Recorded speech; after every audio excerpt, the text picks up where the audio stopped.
Territoire d'info, Public Sénat, Sud Radio.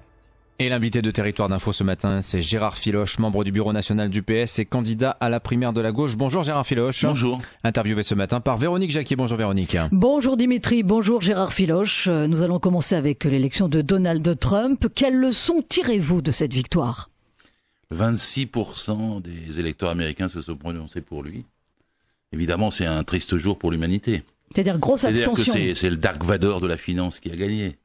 C'est le personnage le plus haïssable. Qu'est-ce qu'on peut dire de lui ? Il est sexiste, raciste, homophobe, belliciste, créationniste peut-être aussi, en plus d'être un milliardaire. Le premier défaut quand on veut être un homme public, c'est d'être milliardaire. Il ne faut pas être milliardaire et au service de ses concitoyens, c'est impossible. Mais pourquoi ? Parce que le milliardaire fait sa fortune. C'est pas le premier milliardaire qui pense au bien public. Mais c'est toujours mauvais. Est-ce que vous dites pas non, peut pas être bon, madame. Est-ce que vous ne dites pas maintenant j'attends de voir ce qui se passe. Les gens ont voté pour lui. Il y a peut-être eu une forte abstention aux États-Unis. Il y a peut-être eu presque 26% d'électeurs pour Donald Trump. Il y en a eu autant pour Hillary Clinton. C'est pas suffisant de dire c'est un milliardaire donc il va pas faire le job. C'est suffisant, madame. Quand on est milliardaire, on a fait sa fortune en exploitant les autres. Parce que sinon, on peut pas avoir l'argent sans exploiter les autres. Parlez bien face au micro, Gérard Filoche. Le travail, ça n'enrichit personne, ça permet de vivre. Ce qui enrichit, c'est d'exploiter le travail des autres. Si en plus d'exploiter le travail des autres, de faire des dépôts de bilan, de manier des milliards et des milliards, vous vous présentez comme un personnage public pour gérer une nation, il y a une contradiction tout de suite. Mais ce sont et la contradiction, on l'a vu d'ailleurs. Ce sont beaucoup des ouvriers et des cols bleus qui ont voté pour Donald Trump, Gérard Filoche. Je vais vous répondre là-dessus, mais je vous dis d'abord que 7 milliards ont été dépensés pour cette élection. Vous vous rendez compte comment la démocratie est atteinte, qu'on ne me parle pas de démocratie quand 7 milliards permettent de se faire élire avec seulement 26% des électeurs inscrits. C'est évidemment le contraire de la démocratie, cette élection. Alors ensuite, vous me dites qu'il y a des gens qui sont des gens pauvres, qui ont voté pour lui. Et c'est vrai, la finance a un talent extraordinaire. C'est-à-dire que quand elle est mise en cause, elle arrive à agiter des leurres pour ne pas être vaincue elle-même. C'est-à-dire, le gars s'est présenté comme un anti-système alors qu'il incarnait le système. Et des gens ont été manipulés dans cette circonstance. Je dis bien manipulés. Parce que quand vous avez toute la bataille électorale qui se fait sur un clown de cette façon, avec les propos scandaleux, haïssables, vulgaires, grossiers, vous n'avez pas du tout l'éducation, le débat politique, le respect de l'intelligence et de l'espoir et de l'avenir.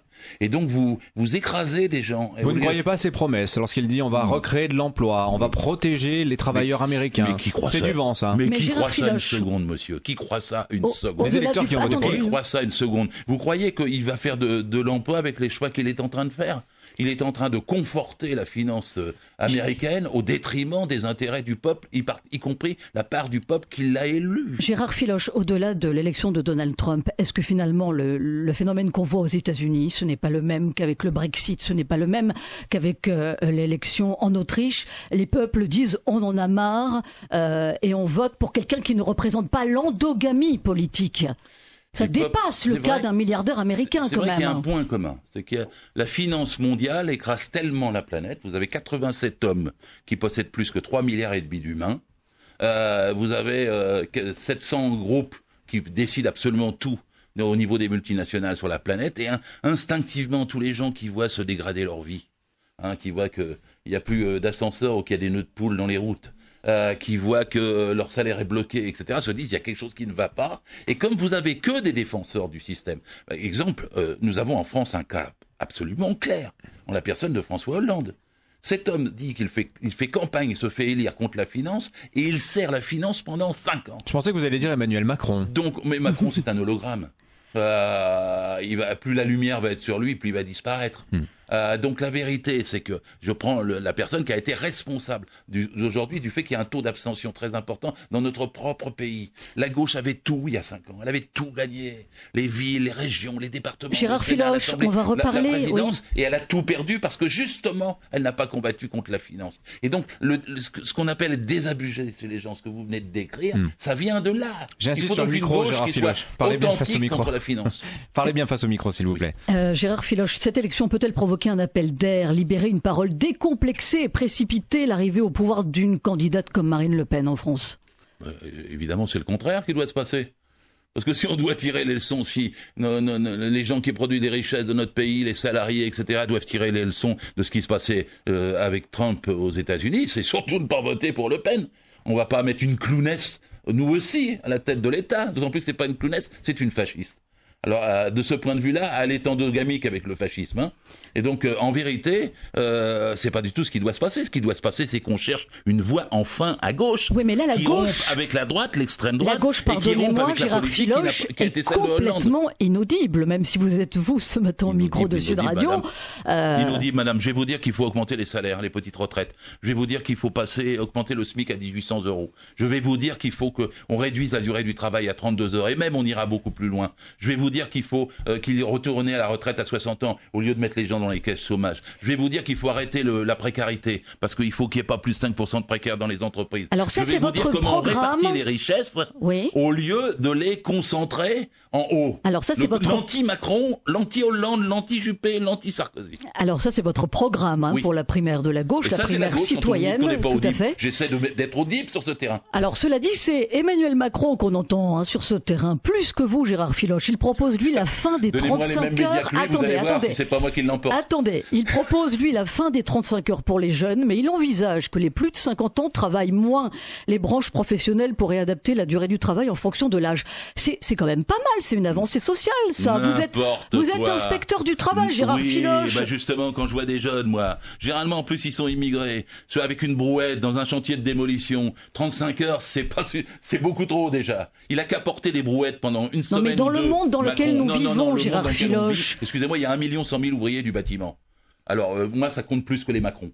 Et si Macron, il passait quelque temps dans un chantier de bâtiment, il dirait pas que 35 heures, ça passe vite pour les jeunes. Et ensuite, il est stupide. Parce que dire qu'on va passer à 38 heures, 39 heures quand on a 25,9% de chômeurs chez les jeunes, c'est surtout pas ce qu'il faut faire. Faut partager le travail, faut pas le concentrer entre les mains de quelques-uns, en les faisant travailler plus au détriment de ceux qui n'ont pas de boulot. Oui, mais quand il dit à partir de 50 ans, la durée du travail à la carte, c'est une avancée. Ça peut être une avancée sociale. C'est original. C'est le Moyen-Âge ou c'est le 19e siècle ?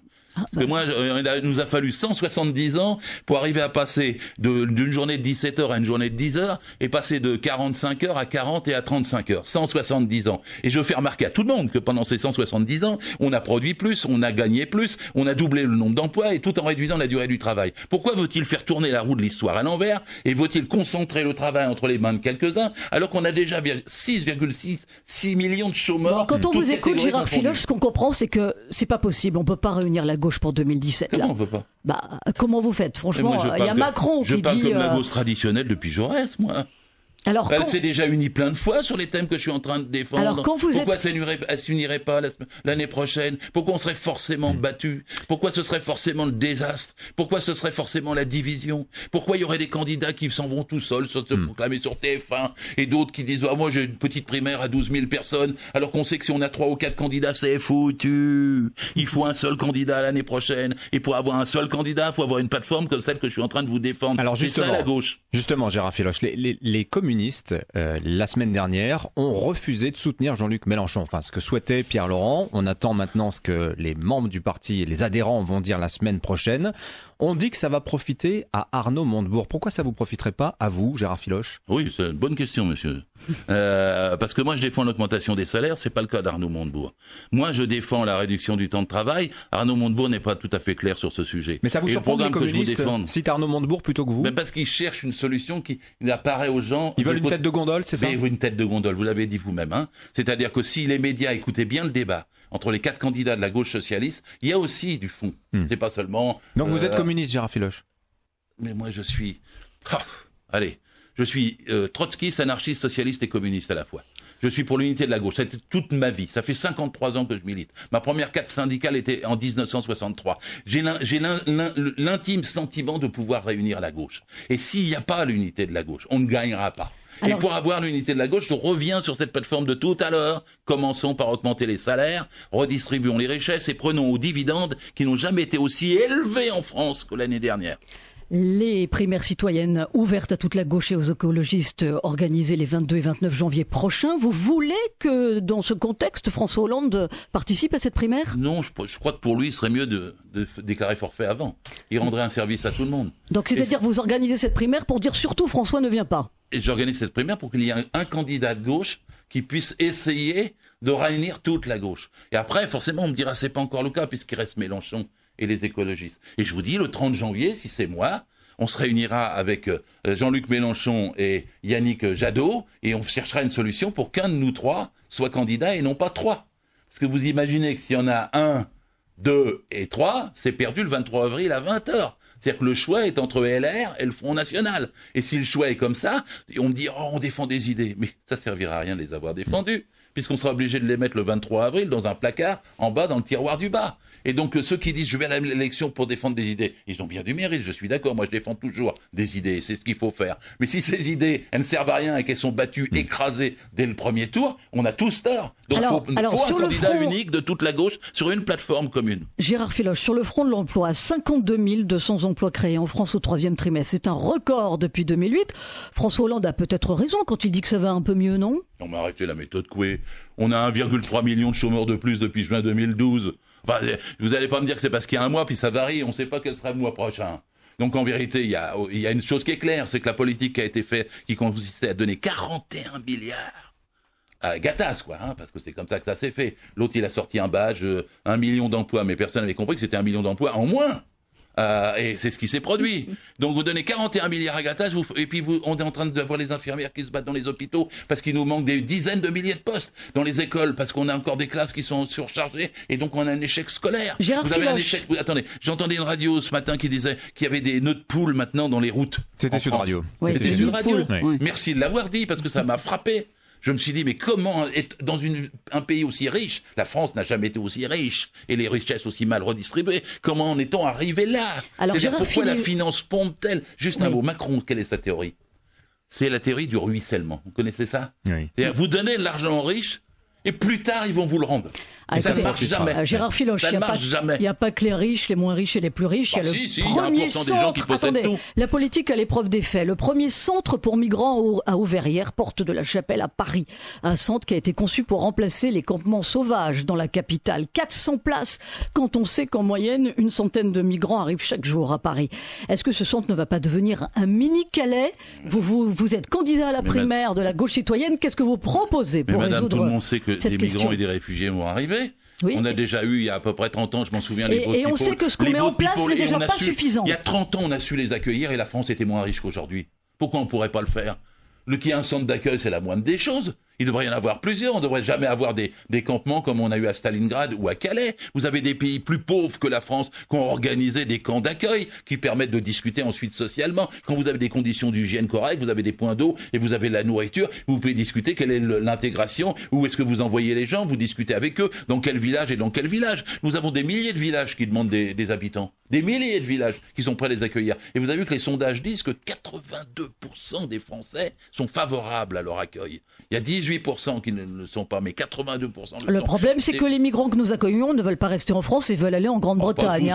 Donc on est en train de créer des mini-Calais partout en France alors qu'ils ne veulent pas rester chez nous. Ceux qui vont en Grande-Bretagne, qu'ils y aillent. Qu'ils y aillent. Pourquoi on les en empêche? Que les Anglais de l'accueil, c'est leur problème, c'est pas le nôtre. Quant à ceux qui veulent venir en France, qu'on les installe, qu'on voit qu'est-ce qu'ils peuvent apporter avec leurs connaissances, leur savoir-faire. C'est souvent des gens formés, c'est souvent des gens qui demandent à ne pas rester dans la rue. Et il y a des tas de villages, vous avez vu des villages? Moi, ça m'a frappé. Alors le Front National essaie avec une petite dizaine de dire non, on n'en veut pas, non, on n'en veut pas. Et puis en face, vous avez 500 personnes qui disent oui, bravo, accueil, avec des banderoles et qui les applaudissent. C'est ça la France. Gérard Filoche, aujourd'hui nous sommes le 11 novembre. C'est le jour de commémoration de l'armistice de la Grande Guerre de 14-18. Irez-vous honorer la mémoire de ceux qui sont tombés pour la France? Allez-vous pavoiser votre domicile aux couleurs de la France aujourd'hui? Qu'est-ce que je peux vous dire d'autre? Mon grand-père est mort à Verdun. Mon père a été prisonnier 5 ans en Allemagne. Tous les deux étaient des ouvriers. Ils sont morts dans le premier cas pour déboucher des marchands de canons, et dans le deuxième cas en luttant contre les nazis. Qu'est-ce que vous voulez que je vous dise de plus? Moi aussi, je lutte contre le nazisme, contre les Trump et les Le Pen. Voilà, ce sera la dernière réponse de Gérard Filoche, l'invité de Territoire d'Info ce matin.